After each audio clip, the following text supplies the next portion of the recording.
Hello hi అండి, అందరికీ నమస్కారం. Welcome back to our channel అమ్మాయి గారి రుచులు. ఈరోజు నేను మరొక రెసిపీతో అయితే మేము ముందుకు వచ్చానండి. మన చింతకాయలు తొక్కి పెట్టుకుంటాం కదండి. సో ఆ పచ్చడిని నేను ఎలా చేస్తారనేది వీడియోలో చూపించబోతున్నాను. దానికోసం అయితే నేను 2 టేబుల్ స్పూన్లు అయితే జీలకర్ర తీసుకొని వేయించి పెట్టాను. పచ్చిమిర్చి కూడా వేయించి పెట్టుకున్నాను. ఆయిల్ వేయించి పెట్టుకోవాలి. సో వీడియోలో చూపిస్తున్నాను కండి. ఇది పచ్చి చింతకాయలు 1 మంత్ బ్యాక్ మనకు పచ్చి చింతకాయలు అనేవి రావడం జరిగింది కదా. సో ఆ పచ్చి చింతకాయలు అయితే తొక్కు పెట్టానండి. సో తొక్కి పెడితే ఈ విధంగా అయితే వచ్చింది. దానిలోకి అయితే నేనైతే వేయించి పెట్టినటువంటి పచ్చిమిర్చి వెల్లుల్లి అయితే వేయడం జరుగుతుంది. సో ఈ విధంగా మనం పచ్చిమిర్చి వెల్లుల్లి జీలకర్ర వేసుకొని మనం పచ్చడి రుబ్బినట్లయితే చాలా టేస్టీగా వస్తుందండి.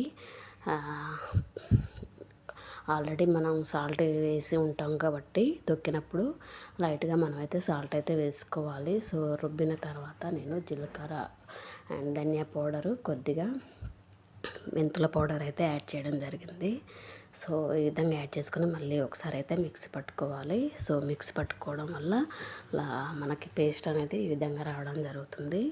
సో దీనిలోకి మనం అయితే పోపు చేసుకోవాలండి.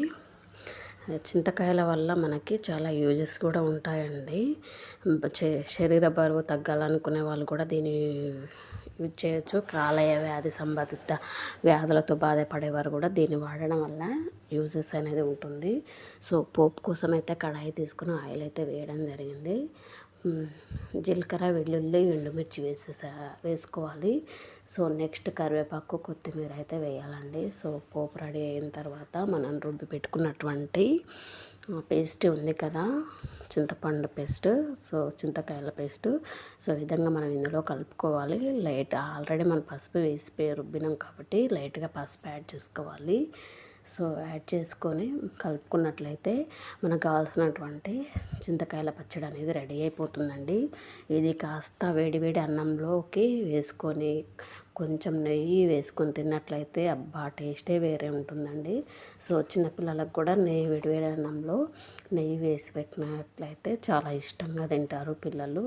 సో మ్యాక్సిమం ఇప్పుడు 2-3 ఇయర్స్ పిల్లలకు కూడా మ్యాక్సిమం చింతకాయల పచ్చడిలో నెయ్యి వేసి వేడివేడి అన్నంలో తినిపిస్తూ ఉంటారు కదా. సో ఈ విధంగా అయితే ఎవరైనా తినొచ్చండి. ఇది చాలా గుడ్ హెల్త్కి చాలా మంచి రెసిపీ.